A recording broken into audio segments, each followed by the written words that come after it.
What do so many competitors do wrong in prep? Jesus. Or let's go with the most common things Yeah. you see that they do wrong. Most common things. Well, first up, and it's not a bad trait to have, but it's actually potentially do more than what's necessary. And the want to do more as well. Now, I think that I also say this within training. If you've got someone who trains really hard and maybe their form's not too good, but they train hard, they train intense, you'd much rather have that and nurture them to then train better from an execution standpoint.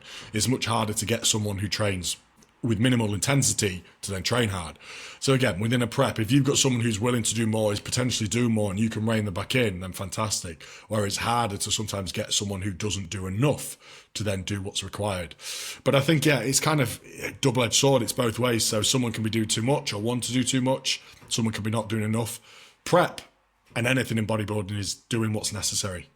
The necessary amount of volume, the necessary caloric deficit, the necessary timeline, the necessary amount of drugs, not more, not less, the necessary. So I'd say that's probably the biggest thing that people get wrong. And it's also like people often do more and want to do more out of wanting to impress as well. And thinking that that's the thing people want to hear, thinking maybe that's what your coach wants to hear. Yeah, I think going off like the overdoing, I think the most common one is probably cardio wise. People may have a bit of extra food that wasn't in their plan, and now all of a sudden they're doing 35 minutes of cardio instead of 20, even though it's meticulous. And especially in a prep scene, when you're closer to prep, you want it to be 20. You don't want it to be 35 because you think the difference between 20 and 35 is you're building up so much more fatigue in your legs in whatever. And this fatigue will build up, especially when we're in such a calorie deficit, and you need those little micronutrients, the macronutrients to really help you. And I think That's a very, very common one is people will be like, they might have something extra in their day, and now all of a sudden they're overdoing their expenditure. And then they check in the next day and they're like, why am I really fatigued? Why am I really watery? And it's like, well, you didn't tell me that you did 35 minutes instead of 20. Yeah, well, to be honest, the biggest one that I see, I've just actually said it to someone. I've just had a client in person today with me. They're 6 weeks out, and I've said it to a few clients this last week that are getting close to stage within that, say, 10 weeks out proximity where high days are coming thick and fast. I say be careful with progressions. Okay, so when you have high days in a prep and you're, say, 10 weeks, sub 10 weeks out, high days can sometimes feel like you're superhuman. Okay, you've got a new lease of energy that day or the next day. And potentially there might be a +3 on the card on a chest press. There might be a +2, 3 on a card on a hack squat. Just take the +1. Don't run yourself into the ground, because 3 days later when the high day energy's gone, you're now not recovered from that previous session and now you're dropping numbers. So don't use that high day. So like it's similar to the expenditure, people might do more steps as well. But when it comes to within the gym, kind of stay within the realms of small progressions and the usual progressions that you take, as opposed to thinking, bang, I'm Captain America today, I've got the super soldier serum. And then 4 days later, you're battered. And you're coming out of the tank all like fresh and steamy out of the sauna. Exactly. And yeah, out of the fucking, the Tony Stark's dad just put the serum in you. And now suddenly you're in a hole 3 days later because of it. Yeah. I think also it's like, although you might have that +3, +4 in the tank, when we're that deep in prep, this +3 isn't going to gain you X amount of muscle. It's not going to gain you 2-3 pounds of muscle. So you're pushing yourself to a point where, like you say, you're building up all of this fatigue for little to no reason, because it's more of an ego standpoint. Like when you get that +3, +4, you're just filling your own ego, because it doesn't actually matter. Like you said, you get that +1, you get that added benefit, that slight bit more intensity that you would usually, and as a result, the high day food will allow yourself to recover from that. But the high day food won't allow you to recover from the +3, +4, +5 that you've absolutely rammed yourself. Like you're holding on to the rep for 5-6 seconds and then failing out. It's like, there's no point with it. When we're in a prep, it's all about muscle maintenance. We're trying to maintain muscle. We're not necessarily trying to build, especially right at the end. So like you said, utilizing that energy for better recovery. That's why we have the high days. It's to recover, it's to reduce Absolutely. fatigue, it's to flush out all the fluid so that we look fresh, we look big, we look full, and then we can dig again. But it's all about that dig. The reason we have high days is so we can dig harder, isn't it? Yeah, yeah. High day can be slow down the rate of loss, give yourself a breather in order to dig again, refill glycogen stores, reduce inflammation. Pretty much a plethora of uses, but they all come with the same benefit of being fresher by the end of it and giving yourself a chance to press on with fat loss again. Yeah. Yeah. So obviously we've just spoke about what most competitors do wrong in a prep. How would you say, what would a successful prep look like to you in terms of, let's do let's do a successful prep as a whole. Yeah. Successful prep as a whole. So the primary driver of a successful prep is the off season prior to it. Mm-hmm. That's when the prep starts. Okay, if you have a successful off season, you set yourself up well. You're going to have a successful prep. It'll be a breeze compared to if you fuck up your off season. So successful prep starts by having a good off season, starting in a good position, and being nice and responsive at the start of prep. It is doing the necessary. And I'm not going to say successful prep is just zero cardio and just steps, or I'm not going to say successful prep is, doing just the minimum, doing the necessary, ticking every single box, being nice and present. I think that's something that people actually, to go back to the first question, get wrong as well, especially in the first prep. They're not present. They don't take it in. They rush the prep away. Whether that's counting down the show, counting down every weekend, counting down to the end of prep. I can't wait for it to finish, rather than I can't wait to compete. I can't wait to finish, that mindset, that being present. But a successful prep, yeah, being responsive, doing the necessary, ticking every box. I think as well, standing on stage, knowing that you've given it your all and not gone off plan. Enjoying it and being present at the end of the day. I think you have to enjoy it as well. I think that comes down, success is meaningless if you're not enjoying the process, right? Yeah, the present thing is a major thing, and literally everything you said about that present was how I felt in my first prep. It was you're counting down the days, like you're counting down the days until your prep starts, and then as soon as prep starts, you're now counting down the days until your prep finishes, instead of like Absolutely. when you step on stage. And obviously that the first kind of stint of your prep is very much focused on, oh, I can't wait to step on stage. I can't wait to do this. Then you get to about 6 weeks out and it's like, I can't wait for this to be over. This is horrible. I'm dying. It's like, I'm dragging my feet along the floor all the time. It What hurts to what sit. what the fuck am I doing this for? Like, why am I doing this? Why am But I putting myself through this? it's also I feel like a lot of people, and most of us, were all guilty of this because we want to be on stage, right? You get relatively lean, and it's, yeah, I look decent, but I'm not stage lean yet. 8 weeks out, coach says you look good. Yeah, but I'm not ready yet. And I always try and reframe that with clients to say, no, you're not meant to be ready yet. So let's try and say, I look good for 8 weeks out, rather than I'm not stage lean yet, because it's always talking down. It's always talking down to yourself. And I always try and create a good positive mindset. I don't bullshit clients because I don't think that gets anyone anywhere, but create a positive environment and a positive mindset, because there's enough people are going to put you down. There's enough negativity in the world and negative comments out there. If you could talk kindly to yourself, not be arrogant, not be cocky, talk kindly to yourself, you'll be a lot more present through the process rather than rushing for that condition, always thinking, yeah, but I'm not stage lean yet. No, but if you were stage lean at 15 weeks out, mate, you've missed the mark, So it's, yeah, rate of loss is mega and I look good for 15 weeks out, rather than, yeah, look, all right, I'm not stage lean. Do you know what I mean? It's how you Yeah, talk to yourself as well. I think a lot of that does come down to experience, and like the more preps you do, the more you kind of realize that you look better 8 weeks out than you did the last time you were 8 weeks out, and you can kind of compare yourself to the mark that you were last at. I think with the first prep, it's very difficult because you don't understand that process. So like you said, a lot Everything's of new. people, yeah, it's brand new, and a lot of people, like you said, would be in the mindset of, I'm not stage ready yet. I'm not there yet. Or like, we're 8 weeks out and I'm not ready yet.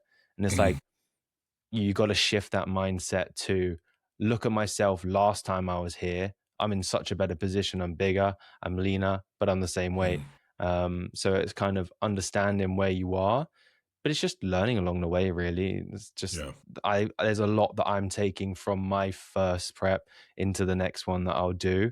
And it's simply just down to being present, like you said, but understanding that every single different part has their own process and has their own look, and it's just understanding that you look good for that part. And the more you think about that, the less you kind of looking at your photos and thinking, oh, I'm fat, when you're really, really lean. And then like it's no longer you're looking back 3 months later and you're like, God, I was dick skin peeled. But now you're actually kind of Yeah. understanding where you are in the process. Yeah, absolutely, bro. And another thing that I would say, not to go back to the first question, it's similar to looking at the photos and whatnot, is looking what everyone else is doing too. Mm. That doesn't even mean comparing someone in your class, but anyone where they are in the process. It ultimately matters what you look like on the day. And look, being ready early is great. Okay, being ready early is absolutely fantastic. Doing zero cardio is absolutely awesome. Feeding into the show is wicked. But if you've got to do low food, you've got to do lots of cardio, and you land the look on the day, you can still win. So don't compare. Comparison is the thief of joy. Thief of joy. Yeah, I think this is the problem with social media nowadays, and it's whenever you see these big influencers who have these insane physiques, but every time that you see them, they're either post workout where they're full, or they're post high days where they're really full, they're really lean, they look really good, and then all of a sudden you don't really hear from them for a while, and then they don't even place on stage. You're like, hold on, how does this correlate? And it's simply down to, it could be a really good angle, really good lighting, but also Really they good might editing. really good editing. Yeah, we know some people edit their photos, Yeah. but it's just understanding that you're running your own race. Like, yeah, you Hmm. can look at other people and be like, cool, they look really, really good, but who knows what they're going to look like on stage. Like Samson looked ridiculous for ages. All of his pre-show photos, all of his pre-show videos, he turns up and he's flat. Like, Yeah. and he's one of the best in the world, and they still mess it up. So it's Yeah. always about what you bring to stage, and you're never ready until you're actually on stage and you're showing that physique. Absolutely, bro. It only matters what you look like on the day. Exactly. So you've been through probably countless peak weeks, and obviously you know that every single individual is different in the way that they react. Some people need more time, some people need less time. Is there any sort of tips that you'd have for someone for the general of peak week that you have, obviously with the tweaks to individuals? Yeah, so the fundamentals of peak week remain the same for everyone. Okay, number one is be ready as early as you can and be ready going into peak week. So if you can be at the conditioning required or potentially a little bit further on the conditioning required, going into peak week, then you've given yourself a head start already. You can't peak body fat. Like, it's as simple as, okay? And so with some divisions, I will like them to be a little bit more conditioned than what they potentially need to be. So particularly with females, if you look at bikini wellness, if you can have them a little bit further on than where they need to be, you can then fill them into the show, as opposed to like having them bang on and then you're like teetering the fine line. Mm-hmm. So be ready going into peak week. Second thing is to remove fatigue and inflammation. Okay, so if you're ready at this point, we can drop fatigue and inflammation, whether that be via reduction in cardio, reduction in steps, reduction in training volume, intensity, frequency. So all these things that will modulate fatigue, we could do that. Okay, so by the end of peak week, we're ready and we're also now free of fatigue. And then you are picking some mechanism of loading, whether that's a front load, a linear load, a rapid back load, based off the parameters of, do they have a weight cap? What has been the data from refeeds? What does this person look like after X amount of days, food, whatever? What does the class require? I think class is important when it comes to choosing a potential peaking mechanism as well, loading mechanism. And then you're looking at the nuances after that of, do we need to drive some level of diuresis and dry off, or can we run them into the show pretty much as they are? So primarily it is be ready, get fresh, load, and then the finer details come in between the mechanisms and nuances from there. You mentioned a lot about changes in classes. Can you explain that a little bit more? Or what have you found the difference in classes in terms of peak week management?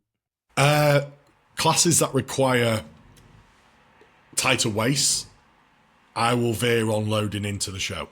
I won't do it. So a division that requires tight pulled vacuums, like maybe classic, men's physique, bikini, I will rarely do big rapid back loads going into the show where the GI is full of food. I'll like to front load them, linear load them, and have them nice and full earlier in the week. If you've got a bodybuilder, potentially you can... Look, a tiny waist is always going to be beneficial in every class, but in terms of a bodybuilder, potentially more heavily muscled, they might require more food going into the show in order to stay full.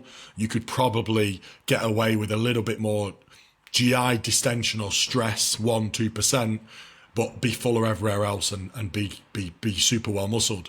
Whereas divisions that require super small waists, pulling vacuums, the last thing we want to be doing is loading them with food one day out, half a day out, or show day morning, show day. So these division and have them blown out, or have a digestive issue, or just have a full belly. So, you know, these kind of classes I'll look to try and load earlier in the week, or some level of linear load where we're using smaller amounts of food. Yeah, I agree with that. I definitely think, like, obviously those that you require a really tight midsection, like you said, classic, like you said, bikini, men's physique, where the midsection is arguably the most important. You either want to understand their body to a meticulous degree where you know that you can give them X amount of this food and that in half an hour it will look like it hasn't even touched them. So I found, like, for me, for example, when we're doing my carb loading, like, you'd give me a cream of rice meal and I'd eat it. Half an hour later, I'd be the same weight, if not slightly lighter.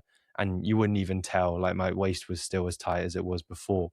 But then you've got other people that, if you don't fully understand what foods react well and what foods react don't, then by front loading them, it gives you more time in case something goes wrong.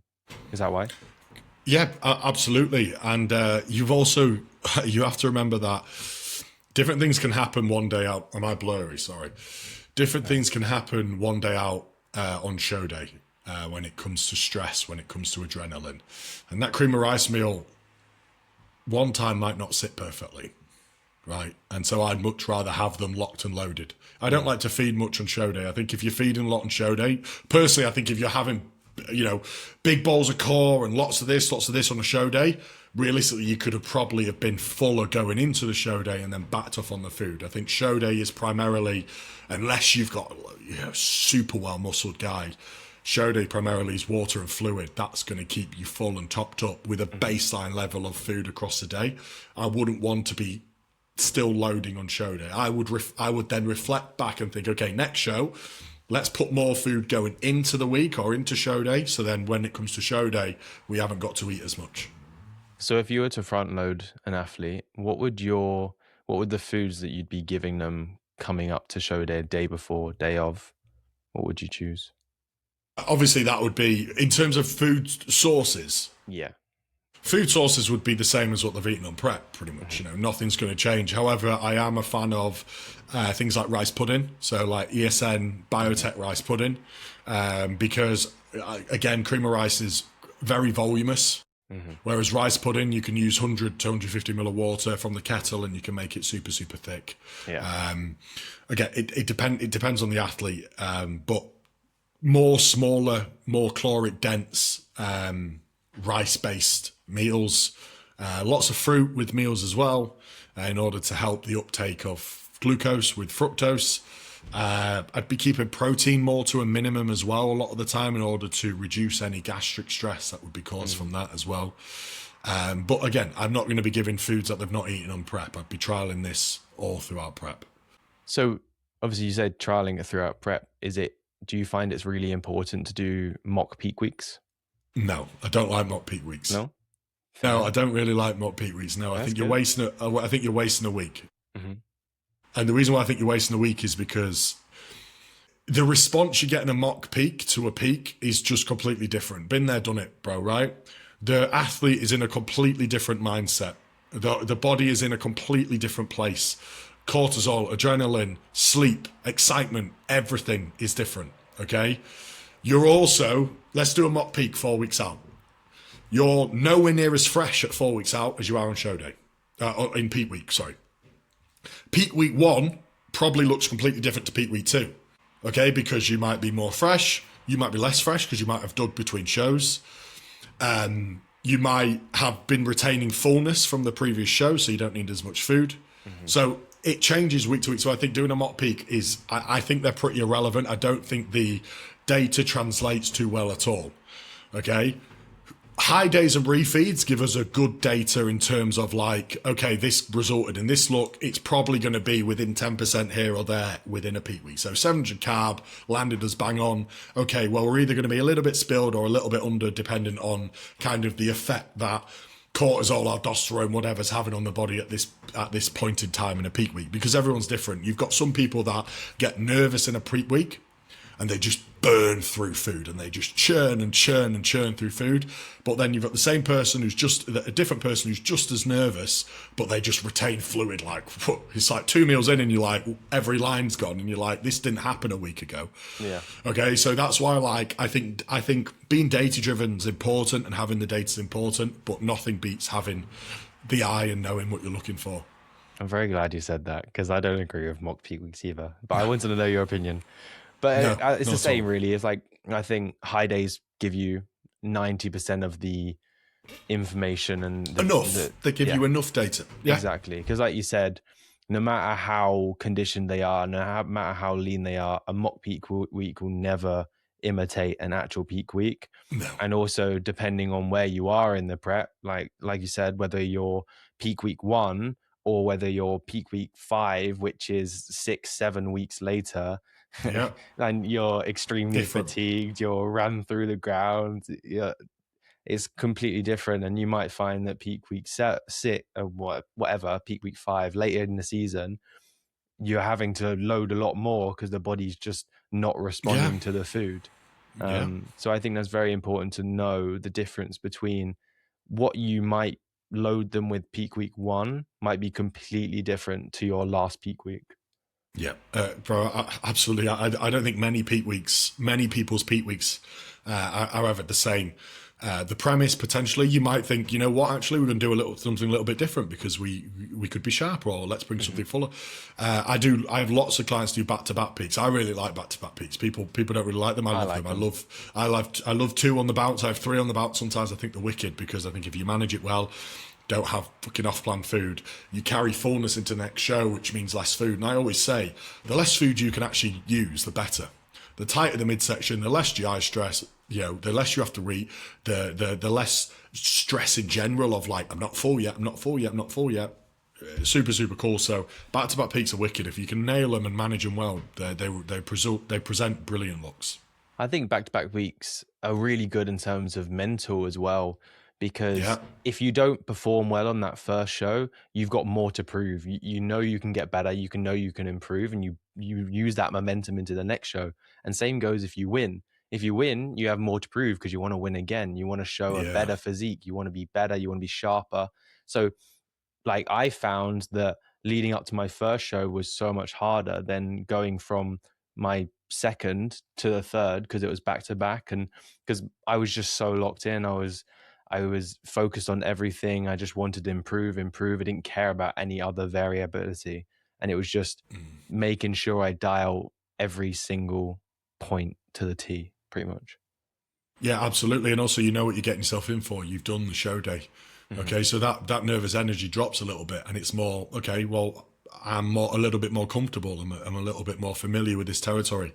And also, weeks between shows, from the coaching amount of people that I coach, majority of people find those weeks the hardest mentally, okay, because it is Groundhog Day, right? And maybe, you are improving and you might want to get a little bit more conditioned or whatever, but you've had that taste of stage, and it does become Groundhog Day of another 2 weeks until stage again, another 2 weeks, and it is, whereas when it's back to back, it's straight back into peak week. Everything's fresh. You're excited again. You're peaking again, going again for the next show. But I think when you've got 2-3 weeks between shows, if you've not really, really got to improve and you're just holding or whatever, I think that can really take a toll on an athlete, because it is just, let's get it over with. I want to go back on stage, and it's just Groundhog Day. Yeah, 100%. 100%. In terms of when you put a client on for their first show, do you want them to be at 100%, or would you rather them be slightly under to give them that kind of the mental of being a bit more kind of less focused on the stage, less focused on the placing and all the prize and stuff like that, and more on just freshening themselves up, getting on stage, getting that feel for it back, and then for the next show, potentially planning for show 2 to be at 100% and then show 3 to be 110? Is that how Yeah. you do it? So it depends on what's at stake, firstly. Okay. So if you need qualification at that first show, you can't go in not with a physique that's not ready to qualify. Okay. And I also think it does more harm than good getting a worse placing. Okay. It doesn't matter even if you need to climb or let's go get first. It stumps momentum, and it really does. Okay.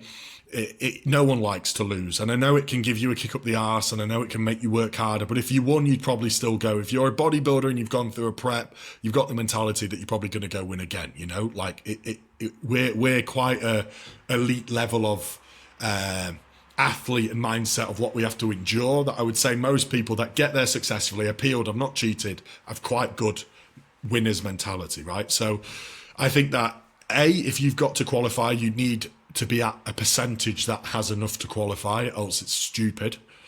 B, it can ruin momentum. C, the physiques that fade the most across the season are the ones that are digging between shows. So, mate, I don't like to be off the mark much for show 1. I like to leave a little bit to improve. Of course, you land the best look when it matters most, at the final, at the pro qual or whatever. But you need to get to the final, you need to gather momentum, and you don't want to be digging between shows. I would much rather have 1 to 2 pounds left to come off, be at 95%, get that 1 to 2 pounds off by dropping some fatigue and just letting the body chill at a similar body weight, than doing cardio, dropping food more, and digging between shows. So I'm not someone who brings like 80%, then 90, then 100. I would rather bring 95, 97, then 100. I just think it works so much better. And honestly, mate, missing the mark, even by a bit on that first show, that's when you see physiques run away from you between shows, when everyone starts digging at the tail end. Like, doesn't matter how slow the rate of loss is. When you're dieting 30 weeks in compared to 18 weeks in, doesn't matter if you're losing 0.1 pound a week, you've been in a deficit for so long that the body does start to push back. So the fresher you can keep at the back end of a prep between shows, the better your physique will be. Yeah, so almost maximizing the physique at the freshest point, so that when your physique starts to run away from you, like you say, as you're going further, maximizing fat loss at the freshest point, and then allowing the physique to just drop inflammation and fatigue from there. It's wonders what you could do by just even holding a natural athlete and letting that inflammation and fatigue shift. True. Post show is very much overlooked. Some people come off show and they instantly binge. Other people stay away from it because they know that later down the line they're going to get the same sort of foods when they're back into the full swing of off plan. How would you run a typical post show with your clients? But yeah, it's funny. I always say, you know, Five Guys and Cookie Dealer, they're not going into liquidation, mate, on this show day. They're going to be here for years afterwards, so you can enjoy them when the time's right. Look, all my clients check in daily until they don't need to check in daily. That might be fucking 3 months, it might be 5 months, it might be 2 weeks. Then we'll go to 3 times a week, 2 times a week, whatever. I am firm on, if you can nail the first 4 to 8 weeks, and I say 4 weeks because some people, it's a breeze. They're not even hungry by the end of the prep, you know. And that, I don't think hunger's a telltale sign of weakness at all, because it's your body, right? You can't do really with it. You can tell yourself you're not hungry and have a strong mindset, but of course, it doesn't matter if you're Chris Bumstead, the most elite of the elite. He's fucking starving post show. Some random amateur might never have had a bit of hunger signaling, you know. Doesn't really matter. But if you can nail those first 4 to 8 weeks, then realistically, you can then chill after that, and you will be able to have a little bit more freedom if you want, and it won't have the repercussions. I just say extend your prep 4 to 8 weeks, and then realistically you'll have a successful off season.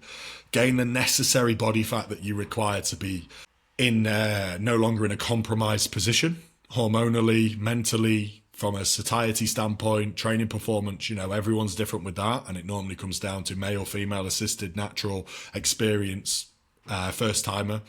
Gain the necessary amount of body fat that you can in a controlled manner, and then you'll be out into a very positive place. If you fuck up post show and binge and eat off plan, don't listen to your coach, your baseline food's going to stay low.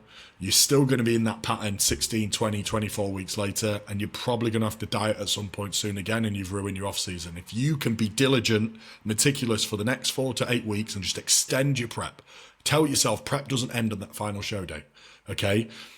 Then you'll have a much more successful off season. In theory, prep never really ends, because an off season is just a prep with more food, pretty much. The only thing I'll say to that is I agree completely, right? Absolutely, and that should be the way. But a lot of people like flexibility in the off season, and it comes down to the individual. And I wouldn't say someone loves bodybuilding less or anything like that, but some people really enjoy some flexibility, and there's some genetic freaks that can just chill in the off season, come in and prep and win it all. But I would agree, if you want to give yourself the best chance of doing well in this sport, prep never ends. Simple as that. Of course, you have flexibility to go out with the missus or your fella, or have some family time and downtime. But again, that should never. I always think that should never veer too far away from like the ideologies we live by. Do you know what I mean? And like post show, I say to people, would you do this in the off season or in prep and have this much food and binge in this way? No, then it's not really your personality anyway. It's not what we do. So why do you dream of doing this now? Yeah, and it's also like, if you come out of show and you binge, right, and you binge hard, you're not only more likely to do it again and ruin yourself more, but like you said, you're more likely to be into a diet phase quicker and just overall ruin your off season. Where if you're stricter for a little bit longer, yes, you can have maybe the odd meal, but even an off plan, it doesn't have to be, you don't have to go and have Five Guys. You don't have to have a really greasy burger. Like, that's what I mean. You can literally have a bigger bowl of cream of rice. That could be stay within the ideology of what we live by, right? Exactly. So an off plan doesn't mean a fucking binge. It could literally cook a meal with the missus and enjoy that time that you've not had together, right? It could be go have a nice restaurant meal, even go have a Five Guys, mate, but don't have the milkshake, triple chips, the cookies afterwards, and this and this and that. Like, if you can have that short-term sacrifice of extending prep, and like I always say, don't come out of a prep and think the world owes me food. You see them people all the time. Yeah, but I've dieted for so long, like I deserve this. You don't deserve that at all. Like, the world doesn't owe you food. Like, it's not how, no one cares that you prep. Like, like just crack on, have that short-term sacrifice, and like drop the, I don't know, that complex of like, yeah, but I need to because I've had it. Just have the short-term sacrifice, and trust me, in 8-10 weeks, you'll be able to have enough plan. You'll be satiated, and you'll be way more in control of your hunger signaling than if you just cheat for a long period of time. But it is very difficult, and I'm not like downplaying how difficult post show is. But as counterintuitive as it sounds, if you can stay stricter for that short term, it'll be easier. Yeah, and also this whole "I deserve it. I've dieted for so long." Can we just go back to the point where you made this choice? You chose to diet. You chose to step on stage. You understood that this is going to be the way it is because you've seen countless people post it on social media. I know. People act like they didn't see this coming. It's like it's the most post show is the most satiated thing that you can ever see. It's like the most it's like the washed out. Like you see it everywhere you go, especially when you're in prep and you're at the end. Your For You page is full of people binging post show, so you know what's gonna come. And everything I ate post show, bro. Oh my god, them reels they make. They are the worst. They're the worst thing in bodybuilding. Them everything I ate post show reels. They're awful. Me. I hate them. You see them, you like. They had this like massive donut, and they had like 3 packs. Or those videos where they get like 6 or 7 glazed donuts. They squish it into one and then eat it. It's like, what are you doing? Then they're eating in the car on the way to the next restaurant because they can't even just sit in the car without the fucking cookie dealer or whatever. Oh, bro, crazy behaviour. And then they're like, no, it's fine. Honestly, but it's always like, no, it's fine. I'll be back on plan the next day. Bro, I've never seen someone do a post-show reel and then nail the post-show because you've set it up to fail from day one. Like, trust me, you're not fine to do that reel. You wake up in the morning and you're just so 20 pounds up. Yeah, and it's just full fluid and brilliant. it's awful. And then you're having to spend so much time doing extra movement or just you're basically back into a dig just to get rid of that. And it's like, what is the point? When you're that susceptible to body fat accumulation, because at the end of the day, the body wants to have some body fat, hyperplasia of fat cells is absolutely huge. And also there's so much data to show that it will go to stubborn areas immediately. It will go to those areas that you don't want it to immediately. It will go to these places and there'll be hyperplasia of fat cells as well. So new fat cells being created.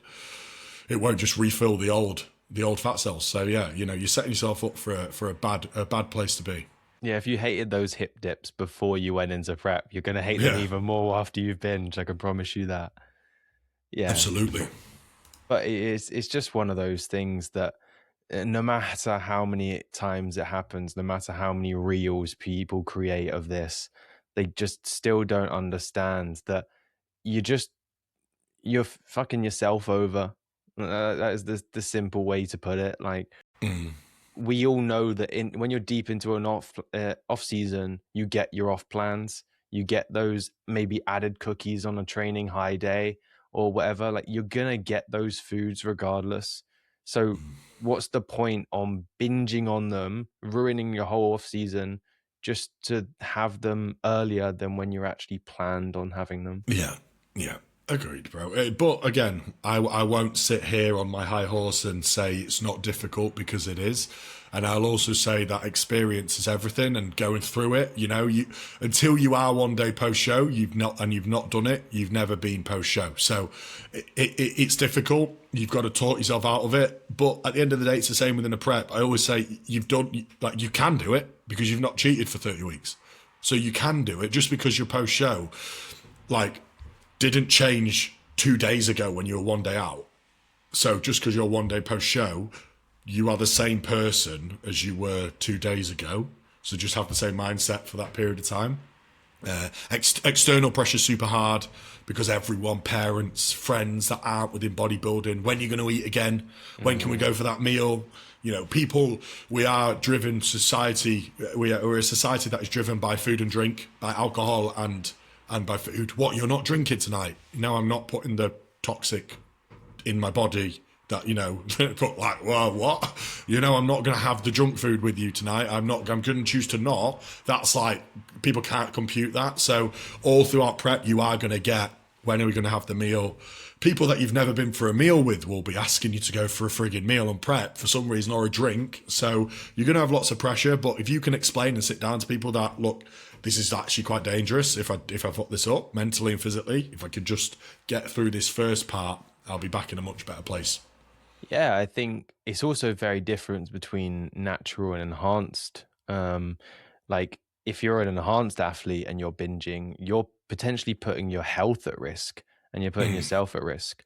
Whereas when you're natural, it's slightly different because you haven't got the potential of having high blood pressure and stuff like that. But don't you think it's really important, especially if you're an enhanced athlete, to understand the risks behind binging? Yeah, well, the largest would be if you've used some level of pharmaceutical diuretic, then obviously that comes with a price, and if you're skewing electrolyte balance so badly, then there could be implications there.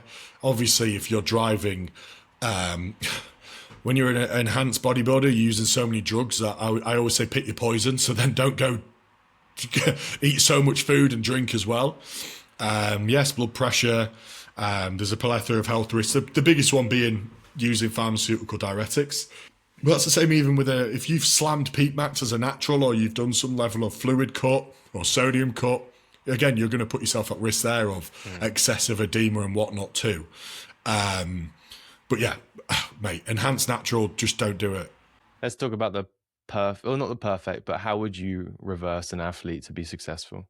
Well, that have them first to 4 to 8 weeks as rigid as we possibly can. Still, look, allow them to have an off plan here and there, be controlled, and get their food up to a good spot as quickly as we can. Even little simple things like allowing some oat milk in a coffee or something that, coffees, they've been, like Megan, for example, my missus, she's I can't say how unbelievable she is as an athlete. She's phenomenal. And she's one of them that went through prep without a single hunger craving. Like, she was just chilling. And even post show, she was chilling, but all she wanted was, she loves coffee. And so she just wanted her almond milk coffee. And that's what her post show was. The next day, coming back from a final show in France, she just had a Starbucks almond milk coffee. And that's literally what she had for ages, to be fair. Megan's post show meal was 11 months later in Marseille with me after I won a pro card. That was the first time we went out for a meal together since her show, 11 months. And that was after I won Adam his pro card in Marseille. Like, that's the cost of being a busy coach, but also then her being so diligent with her process as well. But a structured, a good post show, bro, is literally, as I've said, get someone to a level of body fat that they function well at.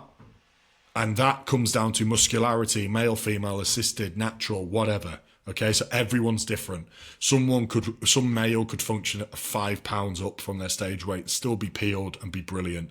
Some female might be 10, someone might be 25. Okay, and it is different, and it's different every time, annoyingly. I'll also say, accept that you might not look as good as you did on the way down for a period of time, because it goes to places you don't want it to go. It's going to go to your midsection and places because your body wants to protect your vital organs. Okay, it doesn't care about your arms and legs. It can lose them. Your body thinks you're killing it for 30 weeks. It doesn't know you're a bodybuilder subconsciously. It has no idea. It just thinks, why is my human suppressing me of food? My energy availability is zero. It's killed me with all this activity. Soon as I get a bit of food, I'm going to store that motherfucker where I need to store it, protect my heart, my lungs, my liver, everything, females, ovaries, whatever. So it's going to store it maybe where it don't want to store it. So from a mentality standpoint, be ready to accept that you might not look as good. Those first 10 pounds might not look as good as they did 10 pounds out from stage. But the primary driver is positive post show. Get back to a good position as quickly as you can, whatever set point that might be. Be back training again. I'd also say be back in a place where you're, relatively satiated, and get back to a point where that you're happy and you enjoy bodybuilding. I think that's key, because a lot of people do have a big lull post-show because of the dopamine. You're no longer chasing the show. You might have a lot of bad feelings due to being starving, due to having that lull in dopamine and whatnot. So getting back to a really happy, positive place is important as well. Yeah, I think it's very underspoken about how mentally taxing a post show can be. And it's more on just the fact of enjoyment of the process, enjoyment of what you're doing, goal setting, making sure you're having the right goals set. But it's like, what you got to understand, and it's not spoken about enough, and it's simply that, like, some people do go through some sort of post-show depression, and it's simply because they no longer have this goal that you're chasing for. Like, yes, you've got this big off season ahead. You've got this, you're chasing to 25 to 50 pounds, whatever. But at the same time, you don't have that level of accountability that having a show date booked has in an off season. And I think, like, I found a lot when I came out of post show, it took me a while to get back into enjoying training. I spent quite a while where I didn't really want to train. I did go through a period where I wasn't too bothered about eating. Like, I wasn't fussed. And I just found myself moping around. And I think this is why people say it's so important to keep those habits that you create in prep, and you just keep running them. Because even though, yes, you might not really want to be going to the gym, you might not really want to be getting up and getting out of bed at 5 a.m. But if you keep those habits going, once you get those feelings back and you're actually really enjoying being back into training in the system, you haven't lost your habits, and you're actually still going through that whole process. Yeah, and you've still made progress across those weeks where there was a lull, right? You've not set yourself back, because we can't always be motivated. Like we can't. You can't always love it. And like, if you go through 3 weeks with not loving bodybuilding and really hating training, I just reassure you that you will find that love again. That's why you did it in the first place. And it is normal. And not everyone you see online has not loved training every single week or every single day of their life. They've gone and done it, and they've kept making progress.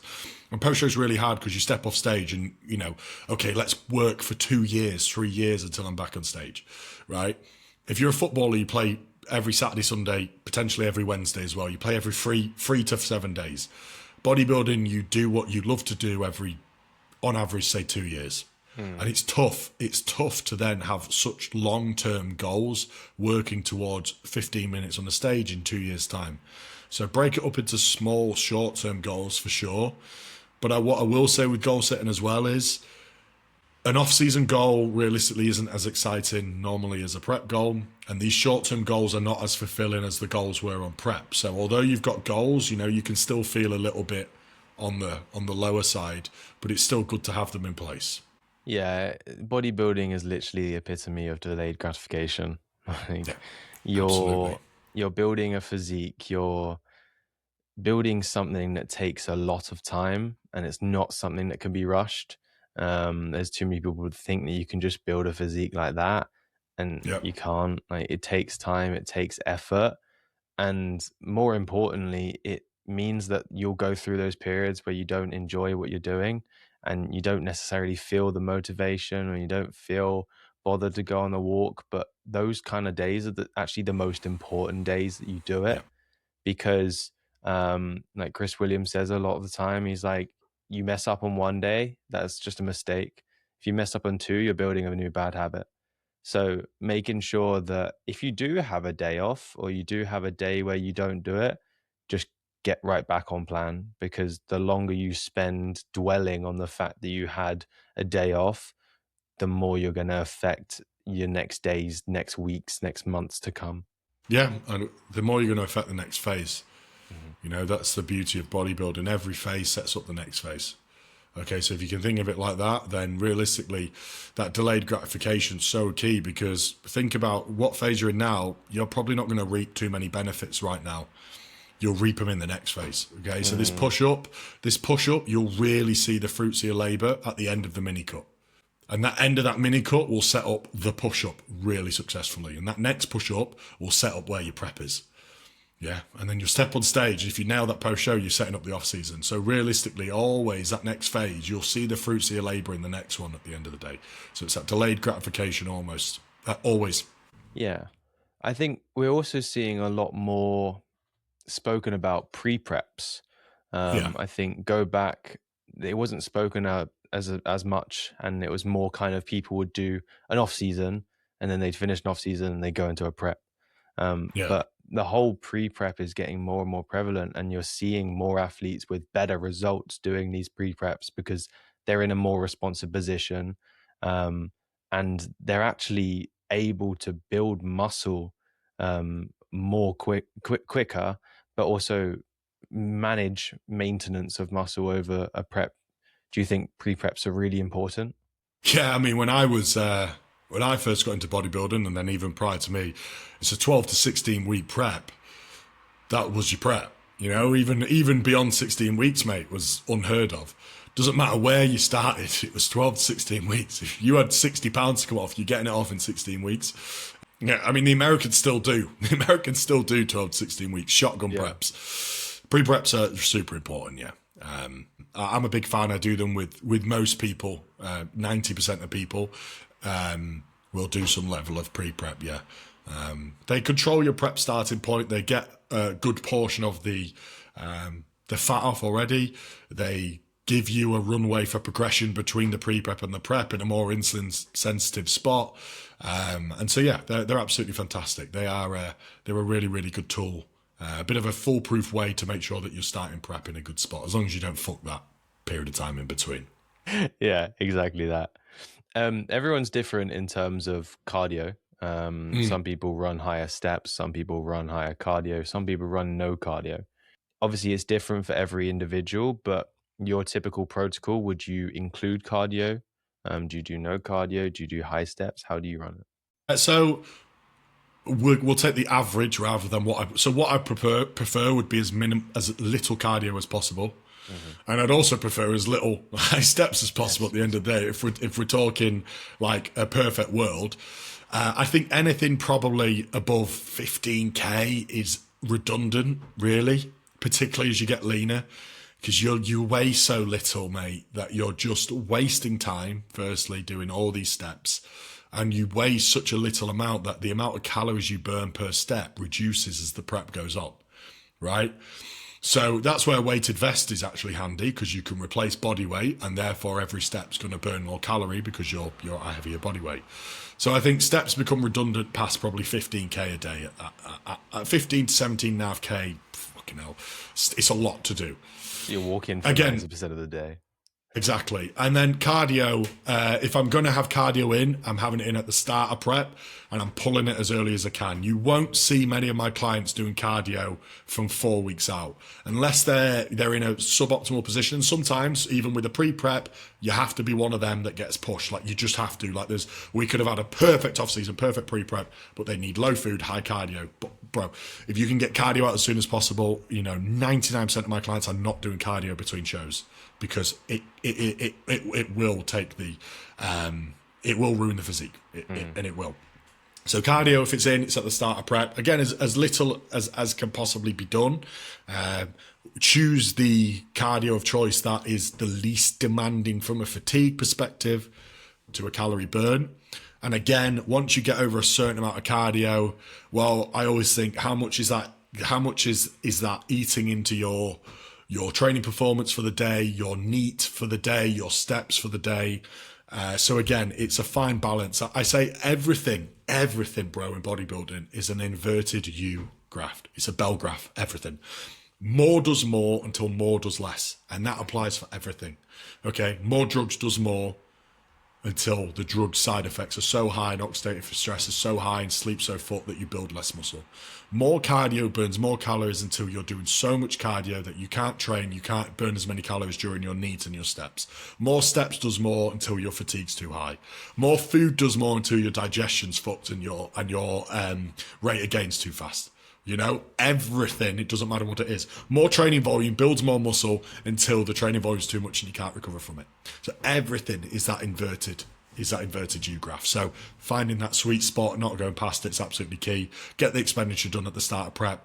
And personally, to get the final bits of condition, I would much prefer lower food, zero, and lower food and then minimal expenditure. I'd much prefer to drive the physique in the final few weeks that way. Yeah, I think that is a lot easier as well, because you don't have to worry so much about, I need to get my 10k steps in, because you think, especially when you're on low food and you've got high cardio, high steps going on, like, you're actually driving yourself to be in a more hungry position because you're burning away from what the calories that you've been eating. So I definitely agree in terms of like less cardio, less steps, low food.